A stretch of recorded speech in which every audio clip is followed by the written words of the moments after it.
सब कुछ झूठ हो सकता है, लेकिन भगवान के सामने बहाए आंसू नहीं। प्रेम का मतलब सिर्फ प्रेम नहीं होता, प्रेम का मतलब सम्मान और विश्वास होता है। वो विश्वास और सम्मान जो प्रेम से परे है। जब आप प्रभु के साथ जुड़ जाओगे तो आपकी परीक्षा आरंभ हो जाएगी। कुछ लोग इसे दुख समझते हैं तो कुछ लोग प्रभु की कृपा। छल, कपट और पाप का फल इसी धरती पर भुगतना पड़ता है।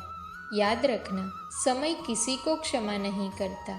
सफलता का मतलब ये नहीं कि आपको किसी दूसरे से बेहतर बनना है, बल्कि सफलता का मतलब है जो आप अभी है उससे बेहतर बनना।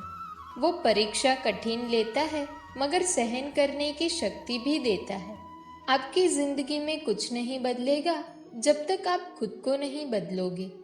मुंह पर सच बोल देने और गुस्सा कर देने वाले लोग उन लोगों से करोड़ों गुना बेहतर है जो आपके सामने कुछ और है और पीठ पीछे कुछ और है। किसी का दर्द समझने के लिए इंसान के अंदर का इंसान होना जरूरी है। कौवा कोयल की आवाज को दबा सकता है, मगर खुद की आवाज मधुर नहीं बना सकता। उसी तरह निंदा करने वाला व्यक्ति सज्जन को बदनाम कर सकता है, मगर खुद सज्जन नहीं बन सकता। अगर अकेलापन है तो उसे एक वरदान समझो, क्योंकि परमात्मा ने तुम्हें खुद में सुधार लाने का थोड़ा अधिक समय दे दिया है। अकेले रहने का आनंद लेना सीखे, क्योंकि कोई भी हमेशा के लिए आपके साथ नहीं रहेगा। वक्त की एक आदत बहुत अच्छी है, जैसा भी हो गुजर जाता है। कामयाब इंसान खुश रहे या ना रहे, लेकिन खुश रहने वाला इंसान कामयाब जरूर हो जाता है। जब सुखी हो तो भगवान को मत भूलना, और जब दुखी हो तो भगवान पर विश्वास रखना। उन्हें छोड़ देना उचित है जो आपके होने का मूल्य नहीं जानते। श्री कृष्ण कहते हैं, यदि जगत में प्रत्येक कार्य मनुष्य द्वारा संभव होता तो मेरा अस्तित्व नहीं होता। जहाँ से तुम्हारे रत्नों का अंत होता है, वहीं से मेरा अर्थात ईश्वर का कार्य प्रारंभ होता है। बच्चा क्या खाएगा, क्या पिएगा, क्या पहनेगा, इसका ध्यान बच्चा नहीं, उसकी माँ रखती है। हमें क्या देना है और क्या नहीं देना है, स्वयं भगवान देखते हैं। झूठ और दिखावे की रफ्तार कितनी भी तेज हो, पर मंजिल तक केवल सच ही पहुंचता है। लोग रंग बदलते हैं और मुरली वाला वक्त बदल देता है। मन एक सुंदर सेवक और खतरनाक स्वामी है। मनुष्य को जीवन की चुनौतियों से भागना नहीं चाहिए, और ना ही भाग्य और ईश्वर की इच्छा जैसे बहानों का प्रयोग करना चाहिए। शांत बने रहो जब तक तुम्हारा सही वक्त नहीं आ जाता। इंसान का सबसे अच्छा मित्र स्वयं की आत्मा और मन होता है, जो अच्छी बातों पर शाबाशी देता है और बुरी बातों पर झकझोरता है। खाली हाथ आए थे और खाली हाथ ही जाओगे। जो आज तुम्हारा है कल किसी और का होगा। इसलिए तू जो कुछ भी करता है उसे भगवान को अर्पण करता चल। स्वास्थ्य सबसे बड़ा उपहार है, संतोष सबसे बड़ा धन है, और वफादारी सबसे बड़ा संबंध है। छल करोगे तो छल मिलेगा, आज नहीं तो कल मिलेगा। जियोगे जिंदगी सच्चाई से तो सुकून हर पल मिलेगा। उपवास हमेशा अन्न का ही क्यों, लोभ, लालच, घृणा, चुगली, क्रोध और गंदे विचारों का भी होना चाहिए। मन का संकल्प और शरीर का पराक्रम यदि किसी काम में पूरी तरह लगा दिया जाए तो सफलता अवश्य मिलती है।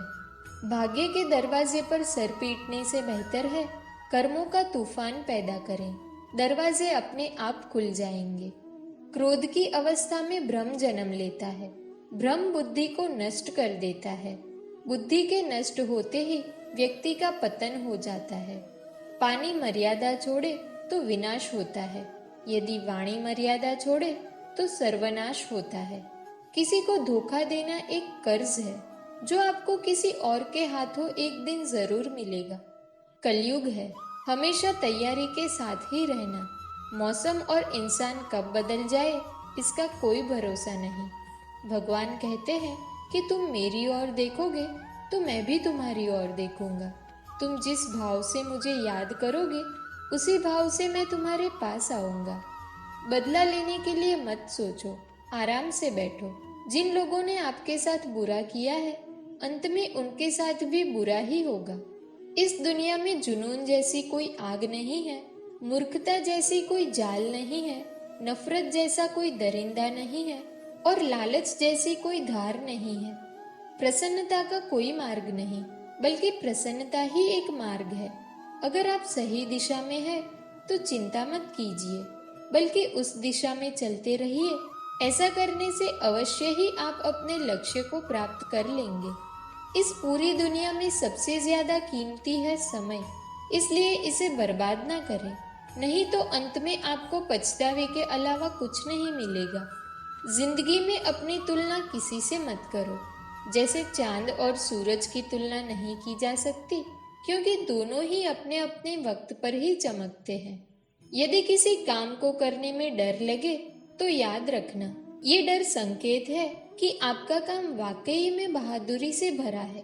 ख्वाब जिनके ऊंचे और मस्त होते हैं, इम्तिहान भी उनके जबरदस्त होते हैं, हौसले भी उनके कई बार पस्त होते हैं, लेकिन जुनून में वो मदमस्त होते हैं। पहाड़ की ऊंचाई आपको कभी आगे बढ़ने से नहीं रोकती, बल्कि आपके जूते में पड़े कंकड़ आपको आगे बढ़ने से रोकते हैं। निकाल फेंको उस कंकड़ को। सिर्फ मरी हुई मछली को पानी का बहाव चलाता है, जिसमें जान होती है वो मछली अपना रास्ता खुद बनाती है। अपने हौसले को ये मत बताओ कि तुम्हारी परेशानी कितनी बड़ी है, अपनी परेशानी को बताओ कि तुम्हारे हौसले कितने बड़े हैं। सफल वो नहीं जो अपने दुश्मनों पर विजय प्राप्त करे, बल्कि सफल तो वो है जो अपनी इच्छाओं पर भी विजय प्राप्त करता है। अगर केवल इसलिए आपने अपने सपनों पर काम करना बंद कर दिया है क्योंकि किसी को लगता है कि आप उसे नहीं कर सकते हैं, तो वो आपका सपना नहीं है, वो आपकी बस एक छोटी सी इच्छा है। जो लोग आपको नजदीक से नहीं जानते, उनकी बातों को दिल पर मत लगाओ। आगे बढ़ो और कुछ करके दिखाओ। जिंदगी में अच्छे लोगों की तलाश मत करो, बल्कि खुद अच्छे बन जाओ। आपसे मिलकर शायद किसी की तलाश पूरी हो जाए। यदि आप उड़ नहीं सकते तो दौड़ो, यदि आप दौड़ नहीं सकते तो चलो, अगर आप चल नहीं सकते तो रेंगो, लेकिन हमेशा आगे बढ़ते रहो।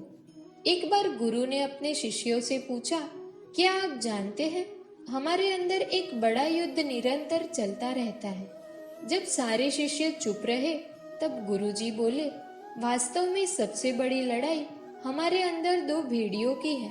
एक काला भेड़िया जो क्रोध, ईर्ष्या, अहंकार, दुख, ग्लानि, लालच, चोरी, झूठ की भाषा बोलता है। दूसरा सफेद भेड़िया जो आनंद, प्रेम, दया, विचार और सद्भावना की भाषा बोलता है। इसी लड़ाई के शोर में हम पहले से मौजूद मन की शांति भूलकर उसे कहीं और ढूंढने की कोशिश करते हैं। गुरु ने कहा, हम में से कोई भी इस लड़ाई के शोर से नहीं बचा। ये लड़ाई मेरे अंदर भी चलती है और आपके अंदर भी। शिष्यों ने गुरु की बात ध्यान से सुनी और पूछा, गुरु जी, तो इस लड़ाई में जीत किसकी होगी? गुरु जी ने कहा, वही भेड़िया जीतेगा जिसे तुम खाना दोगे। खाना देने का मतलब है हमारे पास ध्यान देने की शक्ति है। हम जिस भेड़िए की बातों पर ध्यान देंगे वो बड़ा और ताकतवर होता जाएगा। इसलिए हमेशा क्रोध से पहले दया चुननी चाहिए, लालच से पहले उदारता, चिंता से पहले शांति और स्थिरता जुड़ी होनी चाहिए, और जलन से पहले सद्भावना को चुनना चाहिए। ऐसा करते करते हमारा मन अपने आप आनंदित रहने लगता है। जैसे शरीर को आराम दिया जाए तो वो खुद ही ठीक होने लगता है, वैसे ही जब मन को शोर से आराम मिलता है तब वो खुद ब खुद निर्मल होता जाता है। दोस्तों, अगर आप लोगों को वीडियो पसंद आई हो तो वीडियो को लाइक करें, चैनल को सब्सक्राइब करें और बेल आइकन को प्रेस करना ना भूलें। तो मिलते हैं एक ऐसी नई वीडियो के साथ, तब तक अपना ख्याल रखें। जय श्री कृष्ण।